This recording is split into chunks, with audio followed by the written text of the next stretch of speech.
وَلْتَكُن مِّنكُمْ أُمَّةٌ يَدْعُونَ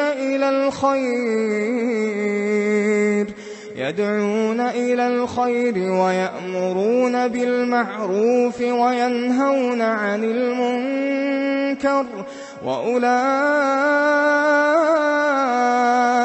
هُمُ الْمُفْلِحُونَ۔ یہ سوال ہے کہ کیا ہم اہل حدیث ہیں یا اہل صحیح حدیث ہیں؟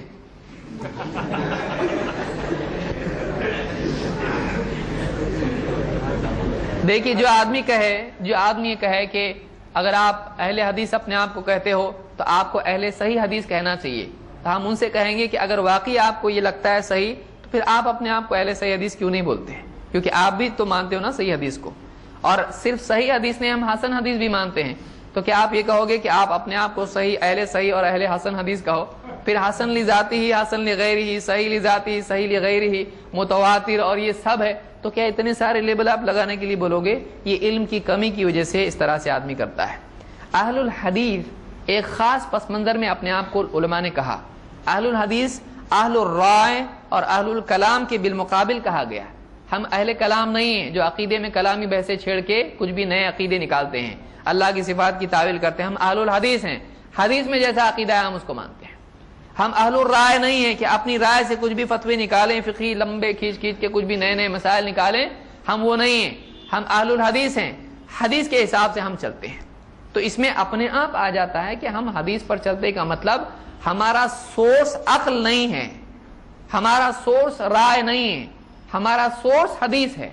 پھر حدیث میں ہم وہ لیتے ہیں جو صحیح ہے، حدیث میں ہم وہ لیتے ہیں جو صحیح ہے، پھر وہ لیتے ہیں جو حسن ہے، تو یہ سب ہم لیتے ہیں، لیکن ہم مأخذ کے اعتبار سے ہم حدیث بتا رہے ہیں، نہ یہ کہ حدیث کی کیٹیگری کے حساب سے ہم اپنا نام رکھیں۔ تو پھر جو آدمی اپنے آپ کو صرف مسلم کہہ رہا ہے، وہ بھی اپنے آپ کو کہے کہ میں سنی مسلم ہوں یا شیعہ مسلم ہوں، کیونکہ مسلم میں بھی تو آج اتنی تقسیم ہو چکی ہے، مسلم لیبل بھی تو اتنا بڑھ چکا ہے، تو آپ اپنے آپ کو کیا کہیں گے؟ صرف مسلم کہیں گے؟ پھر شیعہ بھی مسلم اپنے آپ کو کہتا ہے، آپ بھی مسلم کہتے ہیں، بوری بھی اپنے آپ کو کہے گا، فلاں بھی اپنے آپ کو کہے گا، کہ آپ کون سے مسلم ہیں؟ کیسے پہچانیں گے؟ تو اس کے لیے آدمی کے لیے ضروری ہے اشیاء و سنہ، دو تفریق تو بنیادی طور پر ہو چکی امت میں۔ علماء نے پچھلے دور سے کتابیں لکھی، اہل السنت والجماعہ، یہ ہمارا عقیدہ ہے اہل سنت والجماعت کا، ہم اہل سنت والجماعت کے نزدیک ایسا ہے۔ پھر جب مسلم صرف کافی ہے تو سلف نے کیوں کیا ایسا؟ آپ آج نئے آئے، آپ کو سمجھ میں آ رہا ہے ایسا نہیں کرنا چاہیے، ان کو سمجھے، ان کی بات مانیں، آپ کی بات مانیں۔ اور یہ کہنا کہ ہوا سماکم المسلمین، اللہ نے تمہارا نام مسلم رکھا ہے، اللہ نے نہیں کہا کہ تمہارا نام صرف مسلم رکھا ہے، اللہ نے کہا تمہارا نام مسلم رکھا ہے، یہ نہیں کہا صرف مسلم رکھا ہے۔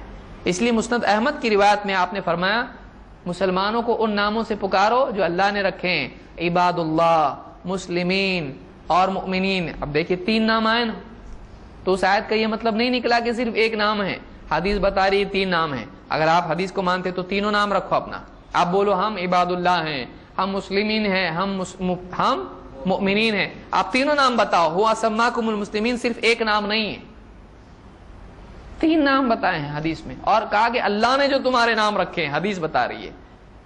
تو حدیث میں 3 نام آ رہے ہیں، لیجئے، پھر صرف ایک نام کیوں؟ صرف ایک نام کیوں؟ اور اس کے بعد اللہ نے اور 2 نام رکھے ہیں، مہاجر بھی رکھے اور انصار بھی رکھے ہیں۔ تو جب ایک ہی نام ہے مسلم، تو اللہ نے کیوں رکھے؟ کیوں ستم کیا لوگوں کے اوپر؟ 2 نام اور کیوں بڑھا دیے؟ تو 2 اور 3 ٹوٹل ہو گئے 5۔ تو اب کیا کریں گے آپ بتائیے؟ تو یہ علم کی کمی آدمی کا سب سے بڑا دشمن ہے۔ جس کے پاس علم کم ہے اس کو دشمن کی ضرورت نہیں، وہ خود اپنا برا کر لیتا ہے۔ تو اہل حدیث ہم اپنے آپ کو اس اعتبار سے کہتے ہیں، ہمارا مقصود امت میں تفریق نہیں ہے، ہمارا مقصود امت میں تفریق ہو جانے کے بعد صحیح کی تعیین ہے، صحیح کی طرف رہبری ہے۔ سبحان اللہ